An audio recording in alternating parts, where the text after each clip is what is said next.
بسم الله الرحمن الرحيم السلام عليكم ورحمة الله تعالى وبركاته كلنتي وعنا وناكسن داود يال ميل كستو idin daafac caalamka joogtaan waxaan leenahay kulan wacan oo wanaagsan halkan waa shabakada wararka ee Garoodi News waad ka daalan kartaan markaad naga soo booqataan boggaan internetka ku leenahay ee www.garoodinews.net kuna soo dhawaada barnaamij garoon ka diyaarinay halka uu marayo mashruuca reeg biyoodka laga hirgelinayo deegaanka banka qoolcaday injineerada gacanta ku haya mashruuca reeg biyoodka laga hirgelinayo deegaanka banka qoolcaday oo ay weheliyaan mas'uuliin isugu jira madax dhaqameed qurbajoog iyo aqoon-yahano ayaa maanta booqday goobta laga hirgelinayo reeg biyoodkaasi howlwadeenada gacanta ku haya mashruuca reeg biyoodka banka qoolcaday waxa ay beeniyeen isla markaasina ay waxba kama jiraan ku tilmaameen warar lagu baahiyay warbaahinta qaarkeed kaasi oo sheegayay inuu gabi ahaanba istaagay hawshii reeg biyoodkaasi waxayna bulshada reer Soomaaliland dhawaaq dheer ugu sheegeen in ay socoto hawsha riigaasi isla markaasina dhawaan lagu guuleysan doono in biyo laga soo saaro deegaanka banka qoolcaday iyaga oo xusay inuu waxtar mugla u yeelan doono guud ahaanba qaranka Soomaaliland injineeradan gacanta ku haya reeg biyoodka banka qoolcaday iyo mas'uuliyiintii goobtaasi gaadhay waxa ay xukuumadda Soomaaliland uga mahadnaqeen keenista reeg biyoodkaasi sidoo kale waxa iyaguna halkaasi ka hadlay xubno iskugu jira madax dhaqameed qurbajoog waxayna bulshada reer Soomaaliland u iftiimiyeen halka ay maraysa hawsha reeg biyoodkaasi waxaana hadaladoodii ka mid ahaa waxaan loo yimi niman gaari wata oo socda kolka waxayna su'aaleen riiga inaan warbixin ka siino waanu diiday waxaan ku ciidii mas'uulka ka ahay way maqan tahay waxay kolka mar labaad na su'aaleen riigu meesha wuxuu ka soo doonay ee uga yimi qoolcaday baa laga qodayay bidix ceelka waxaan ku nidhi example ahaan guryahan dhisan waa aragtaan ceelashii Soomaaliya meesha hay anagu si karo u yimi garan ceelashii Soomaaliya laakiin meesha hay ka bacdi waxba lama su'aalin kale warkaygana waanu ku xidhanay ceelkuna halkaasay deetana ayagu wax iska duubayay markaas su'aalo xun ma bixin inuu ceelku qodan yahay inuu shaqeynayo riigu ayay bixiyeen ka bacdi markii ay naga tageen ayay qoolcaday propagandahan ka sii abuureen oo dad ay ku sii diyaarseen iyagoo sawirka riigasta for example ahaan sawirka riiga u socday kolka anagu waanu ka xunnahay arrinka wasiirka lagu caabeynayo in dawladda lagu fadeexadaynayo in dad iska socdo oo iska imanayo aan meel laba ka tirsanayn ay ku caabeynayaan dawladda walaalayaal anigu waxaan ahay injineerka site-ka Regan qolada Ihsan Drilling ayaan ahay warbixinta inaan ku ka warramayo markii la qaadiyo ma aanu joogin anagu waan maqnaayo riga kale aanu leenahay bariga ku maqnaabaan xaggooda qabtay xaggaasaan ku maqnaa laakiin warka waan maqlay laba injineer oo waliba dadka deegaanka oo midna SDF ta ka socday iyo wasaaradda labaduba oo loo keenay in ay ilaaliyaan riigaas iyo wax qabadkiisa ayaan 24 saac naga qoob qaadin nala jooga ilaahay fadligiisa ceelkaas si fiican buu u socdaa ma sha Allah imika 300 mitir buu marayaa ilaa 200 mitir waxaanu gelinay 14 inchi 14 sida loo yaqaan inchi kaysan oo waaweyn cid waliba arki karta imika sawirka laga qaadi karayo ayaanu gelin halka way ku soo mareen dad badan oo naga midi kaysan ko halka yaalo fara badan kaysan waxa halka la keeno halkaas ay ku jiraan ilaa 200 mitir baanu iska xidhnay ilaahay fadligiisa ceelkuna si fiican buu socdaa ilaa yimika arqalada ugu daran waxa weeyaan joolajyada dhulka oo marba isbedelaysa oo marba dhibaato iyo dhibiye ceelku biyo leeyahay xaqiisa hoose walidaalka marka uu maxduumaya markiiba waxa ka badan dabeetana waxaanu isnidhi intaad ka joojisaan marbamkiya qaybtii sare naqaskan ayaanu ku qabanay qaybtan dambe naqaskii waanu ku qodnay ilaa iyo 110 mitir ayaanu ku qodnay naqaska dabeetana halkaas aanu maraynaa imika waxaan noo timid oo suugaynaa barnaamijka soo gaadhay ilaa shalay waanu suugaynaa inay noo yimaadaan moodkii iyo qalab kale oo aan ugu talagalay inaan ceelka ku xallino wixii mashaakil imika ka jira rajadiisu 100% weey alxamdulillah aad baan ugu rajo qabnaa wayna ilaahay fadligii waxaan ka baryayaa dhammaan dadka beesha degan iyo ummadda Soomaaliland oo dhan in arinta ilaahay looga bariyo halka biyo nacfilo ummadda iyo khalqiga baafaca ilaahay ka soo saaro insha Allah billahi kariim taas weeyaan waxayna la gudbooyay waxaan propagandada ee dhulka la wareegayay waxa weeyaan waa propaganda iyo ceebayn weeyaan ceebayn la ceebeynayo xukuumadda Soomaaliland wasiiradeeda ummadda u halgamaysa in ummadda wax loo taro dadka weeyaan dadka walaalayaal ka soo horjeeda ee arrintan diidan markii horeba waad ogeydaan imaanshihii riiga wixii naga qabsaday iminkana iyagii unbaa weli ku taagan arrintaas halkaa inaanu ka tegi doonin ilaa aanu insha allahu biidnillaahi alkariim ka midha dadaalno inaanu ka midha dhalina mooyaane wax alle waxay doontaa nagu qaato SDF lacag kamaanu qaadan walaalayaal maanta halkaasaanu maraynaa ceelkii labaad baan idiin sheegnay inaanu imka ku guda jirno midaynu naga xumaaday waxaan idiin sheegaynaa wax lacag oo aanu ka qaadin SDF ma jirto ilaa uu mashruucaasi fulana wax lacag oo aanu ka qaadanaynaa ma jirto cidda moodaysa in wax la iska guranayo haween wax laga guranayo ee beenta sheegayo beenta weeyaan baanu leenahay waa beenta baanu leenahay walaalayaal arrintaas ha laga digtoonaado walaalayaal xukuumadda waxaanu leenahay dadka waxa sameynaya xukuumadda xukuumadaha waxa uga qabato walaal anigu halkan saddex qodob baan ka sheegayaa laba waa mahadnaq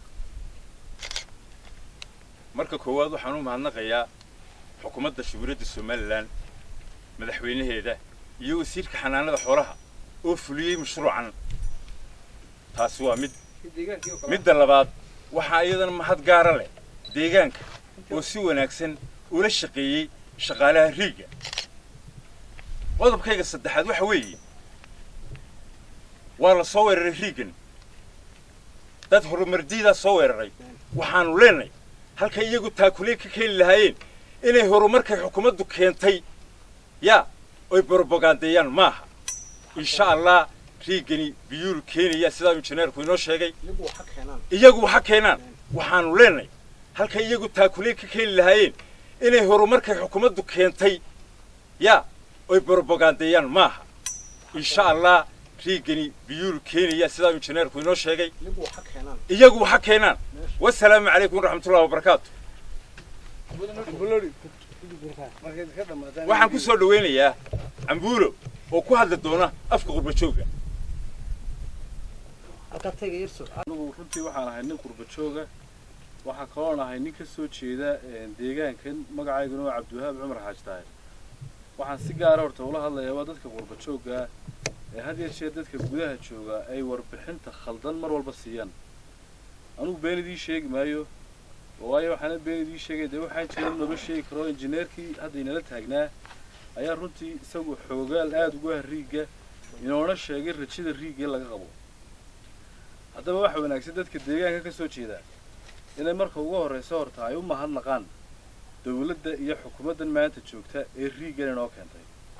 waad aragtaan dhulkan maanta biyo la'aanta ka jirta iyo abaarta ka jirta iyo aafada ka jirta wax kastoo lagu caawin karo dadka deegaanka degani way u baahan yihiin ama mucaarad ha u keeno ama muxaafid ha u keenay hase haatee nimaan waxba keenin hadduu ka carqaladaynayo wixii ay dawladdu siisay iyo horumarka waa wax horta aad looga xumaadaa waxaan se idii sheegayaa dadka mucaaradada siyaasadda had iyo jeer waxba malo adduunka oo dhan baa mucaarad siyaasad leh mucaaradad waxaa jirta dadku ay ku dhasho bini'aadmigu ay leeyihiin qof baa jira isagoo u dhashay inuu horumarka oo dhan mar walba ka soo horjeeso oo wax kastoo fiican uu dhaleeceeyo hase haatee waxa fiican qofku markuu wax dhaleecaynayo dee inuu wax la taaban karo oo jiro horta dhaleeceeyo waxaan jirin laakiin qofku inuu dadka u horseedo war magaranaysaa beenoo sal iyo raatoona lahayn warbaahinta inuu geliyo aniga lama qumana waxaan si anigu mar kasta idii sheegaya dawladdan maanta joogta ee Axmed Maxamed Siiraaye iyo xisbigeeduba iyo wasiirka ka soo jeeda deegaankana Cabdullaahi inamay hagranin marka runta Ilaahay la sheegayo Ilaahay inuu biyo keeno oo dadka deegaanka ee abaarta ku sugan biyo Ilaahay siiyo ayaa wanaagsan midna waan idii sheegay waxaan idii sheegayaa dadka carqaladan wada waa dad biyo haysto mooye saxaya booyada wada dhaansada war dadkii deegaanka joogay maanta ruux kama joogo gidigood way wada hayaabeen oo bari iyo galbeed bay u hayaameen dadka inuu Ilaahay bartooda ku soo celiyo roobna u keeno biyana bartaa uga soo saaraabeen u baahanay uma baahnin carqalad dadka qurbaha joogana waxaan u sheegayaa horumar baa la idinku yaqaanay inaad dad iyo wadanka wax gashataan ma wanaagsana wadanka inaad ka talisaan xumaantiisa iyo carqaladiisa ka taliyo wanaag wuxuu yahay horta qurgalka xog raadinta aanu halkan ku nimi waxay ahayd inaanu soo raadino bal war rasmiyo oo aanu ka soo helno riigii iyo bulshadii ku dhaqnayd arligan marka hore Ilaahay waxaan ka baryayaa Ilaahay inuu roob ina siiyo abaaraha jira darteed marka labaadna waxaan idin sheegayaa annagu halkan waxaan u nimi dadkan ku tirikutaanka wada ee ka dhigtay riigan dabadeeda taagan mashruuca inaanu bal xaqiiqada soo raadino marka ilaahay waxa lagu xamdi naqaa halkan waxay nala taagan injineeradii riigan farsamo yaqaanadii gacanta ku hayay marka waxaan odhan lahaa khaasatan qurba jooga iyo dadkan miidiyaha u gudbiyay dadka fadeexada intay ka qaadaan halkan sawirro yaro sambal gudbinaya dadka ku khalkhalaya horta inay ka waantoobaan ka labaad ay sheegaya waxa weeyaan maanta waxaanu soo istaagnay xaqiiqadii riigi oo warbixintiisa hayno kaasoo rajo weyn noo sheegay injineer marka waxaan idin leeyahay ilaahay dib loogu noqdo ilaahay roob hay noo shubo ilaahay roob hay noo shubo ilaahayna gargaaro hadal kuma soo koobi karayo riigan aan hor taaganahay wanaagiisa iyo waxtarkiisa haddaan sidaa af Soomaali ula kala baxay erayada ayaa igu yaraanaya taa waan ka cudur daaranayaa ma dhammayn karayo qofka bini aadamka ilaahay buu baryaa wuxuu ilaahay waxsi markuu ilaahay waxsiyo alxamdulillah allah ayo haddana isoo kordhiyo alxamdulillah nulaan kii aan lahaynow adigu meeshaad waxaad odhanaysaa aday ku taal laakiin anagu alxamdulillah nulaan waxaaban lahaa nimcadii way isgaaraysaa qaar baa diidanbo riiga inta u yimaadaan odhan doona riig lama qodayo ayoyo wax kala sheegi meeshaba maasan war ninkii waxayow ninkii wax qodayo ninkii wax soo kordhinayo war garoonku waa banaanay waad keeni kartaa riig kale adigu xukuusa meel biyo kuma qarsan siraayana meel biyo kuma qarsan iga qodaysa dawladdu wuxuuna ka tahay ilaalinta guud ciddii leh wax kala sheegaysay waxaan leeyahay Allah laga baqo ummadoo haraadan ummadoo baahan ummadoo caawo siday biyalaan iyo haraad iyo dhibka haya ay ogtihiin ninka waliba ku sii tiiqtiiqsadayda riigna wala ma qodayo riigna yaan laydin qodin waa go'ay mid leh waa nin la go'ay dadku ma dhaay nin leh dadka waa loo naxay war ma dhaay deel laguma shiriyo cidda doontaba ahaw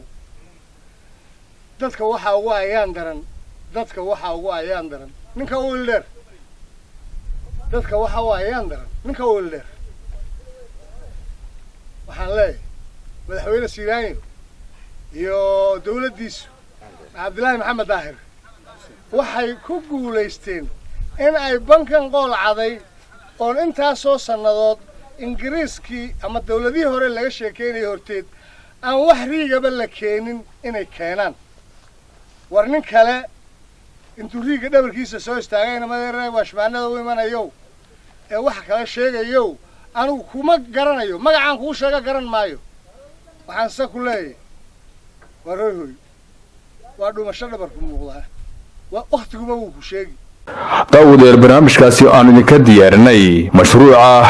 riig biyoodka laga hirgelinayo deegaanka banka qolcaday inta ayaan ku soo gabagabaynaynaa barnaamijka waxa idin la socodsiinayay anigoo maxamed jiciir axmeda xagga farsamada iyo habaynta iyo isku dubaridka